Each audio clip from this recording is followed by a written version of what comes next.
नमस्कार दोस्तों, स्वागत है आपका नॉलेज गुरु 1602 यूट्यूब चैनल पर।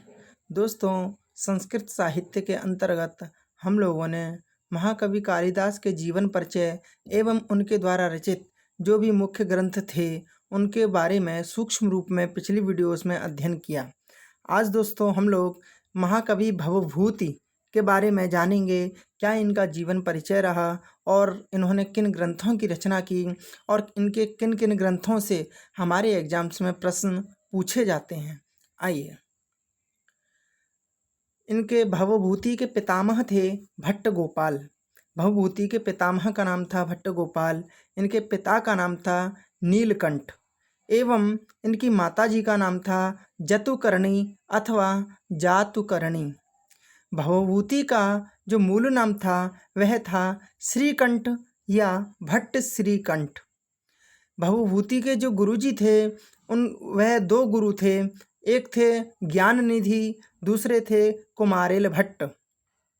ठीक है दोस्तों, भवभूति का जो दार्शनिक नाम था वह था उदुम्बर, उम्बिकाचार्य अथवा उम्बेक। इन तीनों में से ही किसी भी नाम से उनको पुकारा जाता था।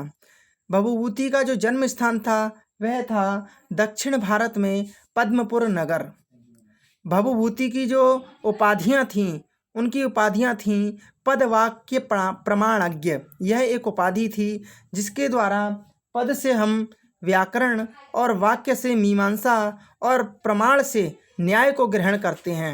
दूसरी इनकी उपाधि थी वश्यवाक, तीसरी उपाधि थी परिणत प्रज्ञ और चौथी उपाधि थी शिखरिणी कवि। ठीक है दोस्तों, इनका जो वंश अथवा गोत्र था वह था काश्यप। ठीक है, इनकी जो जाति थी वह थी कृष्ण यजुर्वेद की तैत्तिरीय शाखा पाठी ब्राह्मण। इनके जो आश्रयदाता राजा थे वह थे कान्यकुब्ज नरेश यशोवर्मा। इनका जो समय माना जाता है वह 650 ईस्वी से 750 ईस्वी के बीच 7वीं शताब्दी का उत्तरार्ध माना जाता है। इनकी जो रचनाएं हैं मुख्यतः इनकी 3 ही रचनाएं हैं। नंबर 1 मालती माधवम, यह एक प्रकरण है। नंबर 2 महावीर चरितम, यह एक नाटक है। और नंबर 3 उत्तर रामचरितम, यह भी एक नाटक है। भवभूति की जो रीति थी दोस्तों वह थी गौणी रीति। उत्तर रामचरितम में यह विशेष बात है, उत्तर रामचरितम में गौणी और वैदर्भी दोनों रीतियों का समन्वय देखने को मिलता है। भवभूति का जो प्रिय रस था वह था करुण रस। भवभूति का जो प्रिय छंद था वह थे अनुष्टुप और शिखरिणी।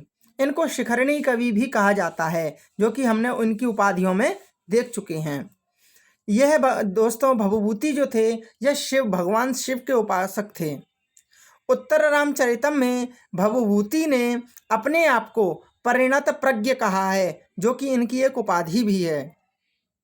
महावीर चरितम में भवभूति अपने आप को वश्यवाक कहते हैं, यह भी इनकी एक उपाधि है। अब आ जाते हैं इनका सबसे चर्चित ग्रंथ जो कि उत्तर रामचरितम है, जो कि एक नाटक है। इसके लेखक भवभूति हैं। उत्तर रामचरितम की जो विधा है वह नाटक है। उत्तर रामचरितम में अंकों की संख्या 7 है। इसमें जो प्रधान रस है वह करुण रस है। उत्तर रामचरितम का जो उपजीव्य ग्रंथ माने जाते हैं, नंबर 1 वाल्मीकि रामायण का उत्तरकांड और नंबर 2 पद्म पुराण। पद्म पुराण का पाताल खंड आप याद करेंगे। उत्तर रामचरितम की विशेषताएं दोस्तों, यहाँ से काफ़ी प्रश्न पूछे जाते हैं। नंबर 1 विशेषता है सप्तम अंक में गर्भ नाटक की योजना। नंबर 2 प्रथम अंक में चित्रवीथी की योजना। नंबर 3 विदूषक रहित नाटक। और नंबर 4 तृतीय अंक में छायांक की योजना। यह इनकी उत्तर रामचरितम की विशेषताएं हैं। अच्छा, उत्तर रामचरितम में जो भी प्रमुख पात्र थे उनका देखते हैं।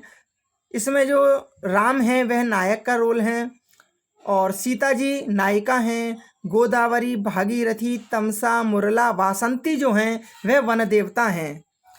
पृथ्वी आत्रेयी वशिष्ठ कौसल्या मुनि बालक सौधातकी गुप्तचर दुर्मुख लव कुश चंद्रकेतु वाल्मीकि लक्ष्मण भरत शत्रुघ्न अष्टावक्र दंडायन सुमंत्र अरुंधति जनक कंचुकी आदि। इसमें से 3-4 जो मेन हैं, नायक हैं, नायिका हैं, वन देवता हैं और गुप्तचर हैं, दुर्मुख, यह सब आप लोग 3-4 चीज़ें याद कर लेंगे। दोस्तों, उत्तरामचरितम में अनुष्टुप छंद का 84 श्लोकों में प्रयोग हुआ है और शिखरणी छंद का 30 श्लोकों में प्रयोग हुआ है। वसंत तिलका छंद का 26 श्लोकों में प्रयोग हुआ है और शार्दूल विक्रीडित छंद का 25 श्लोकों में प्रयोग हुआ है। उत्तर रामचरितम में भवभूति ने 38 अलंकारों का प्रयोग किया है और प्रयोग की दृष्टि से उन्हें उपमा, उत्प्रेक्षा, काव्यलिंग, उपमा, अर्थांतरन्यास अत्यंत प्रिय अलंकार उनके माने जाते हैं। इनमें 7 अंकों में रामायण के उत्तरकांड की कथा वर्णित है। यह एक मुख्य पॉइंट है। राम के वन प्रत्यागमन के बाद राजगद्दी पाने से लेकर सीता मिलन तक की संपूर्ण कथाएं कुछ कल्पना प्रसूत घटनाओं के साथ दिखाई गई हैं। यह भवभूति का सर्वश्रेष्ठ नाटक है जो कि उत्तर रामचरितम है। 7वें अंक में गर्भांक की कल्पना है। यह दोस्तों आप रट लेंगे। पद्म पुराण में वर्णित राम कथा से उत्तर रामचरित की कथा का अधिक साम्य है। उत्तर रामचरित में कुल पात्रों की संख्या 30 है। इनके अतिरिक्त 6 पात्रों का उल्लेख मात्र है। भवभूति ने उत्तर रामचरितम में 19 छंदों का प्रयोग किया है। उत्तर रामचरित में कुल श्लोकों की संख्या 256 है। अनुष्टुप के पश्चात शिखरणी छंद का सर्वाधिक प्रयोग हुआ है। मंगलाचरण में अनुष्टुप छंद है। भवभूति ने उत्तर रामचरितम में केवल सौरसेनी प्राकृत का प्रयोग किया है।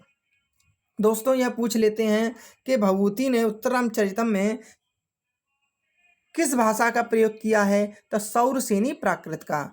नाटक के आरंभ में चित्र दर्शन से प्रारंभ होता है। नाटक का जो आरंभ होता है वह चित्र दर्शन से होता है। आइए दोस्तों, अब चलते हैं महाकवि भवभूति के पश्चात भर्तृहरि, जो कि बहुत बड़े वैयाकरण भी माने जाते हैं। दोस्तों, भर्तृहरि जो हैं विक्रम संवत के प्रवर्तक जो विक्रमादित्य थे, उनके ये बड़े भाई थे। इनकी पत्नी का नाम पिंगला था। इनके जो गुरु थे वे थे गोरखनाथ, लेकिन बौद्ध मत में इनके जो गुरु थे वो थे वसुरात। इनके जो भाई, छोटे भाई थे, वह विक्रमादित्य थे। भर्तृहरि के जो पिता थे वह थे गंधर्वसेन, जो कि मालव देश के राजा भी थे। ईत्सिंह के कथन के आधार पर भर्तृहरि को बौद्ध कहा जाता है।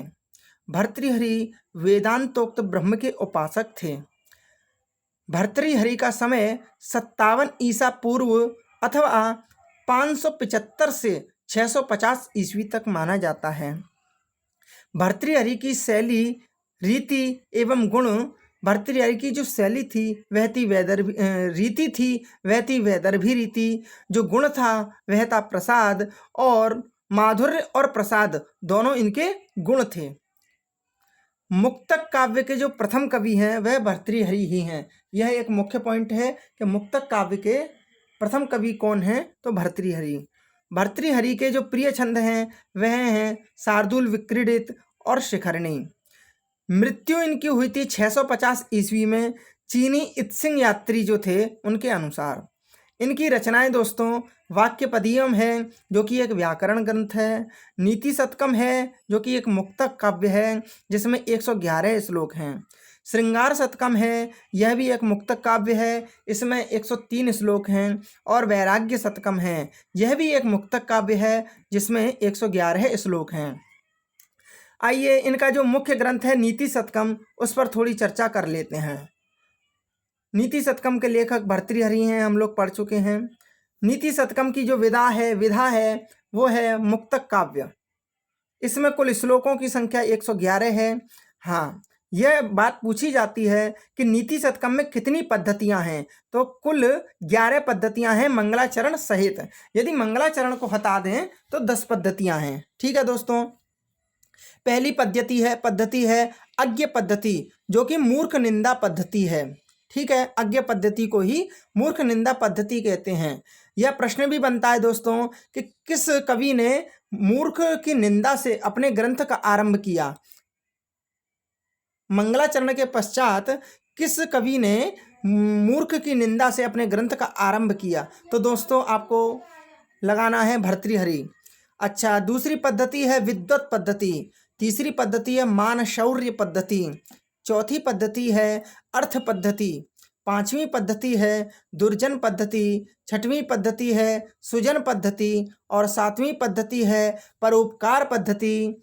दोस्तों, आठवीं पद्धति है धैर्य पद्धति, नौवीं पद्धति है दैव पद्धति और 10वीं पद्धति है कर्म पद्धति और 11वीं जो मतलब पद्धति काउंट की जाती है वह है आपकी मंगलाचरण। आइए, मुक्तक का लक्षण भर्तृहरि ने क्या दिया है। मुक्तक का लक्षण है पूर्वापर निरपेक्षेण अपि ही येन रसचर्वणा क्रियते तद मुक्तम। अर्थात मुक्तक का लक्षण दिया है पूर्व और पर की अपेक्षा के बिना, अर्थात निरपेक्षया। तो पूर्व और पर की अपेक्षा के बिना जो अपने अर्थ का प्रकाशन करता है वही मुक्तक है। दोस्तों, नीति शतक में वर्ण विषय को 11 पद्धतियों में समाहित किया गया है, यह हमने अभी देखा।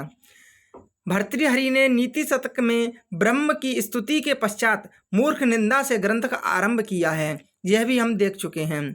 नीति शतक में भर्तृहरि की शैली प्रसाद गुण से युक्त और मुहावरेदार है। नीति शतक के मंगलाचरण में अनंत ज्ञानमय स्वानुभव मात्र से जानने योग्य ज्योति स्वरूप ब्रह्म को नमस्कार किया गया है। नीति शतक का मंगलाचरण नमस्कारात्मक है।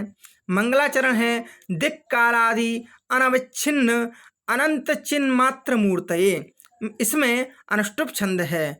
ठीक है दोस्तों, आज की क्लास इतनी ही रखते हैं और आगे की जो क्लास रहेगी वह कल स्टार्ट करते हैं पुनः।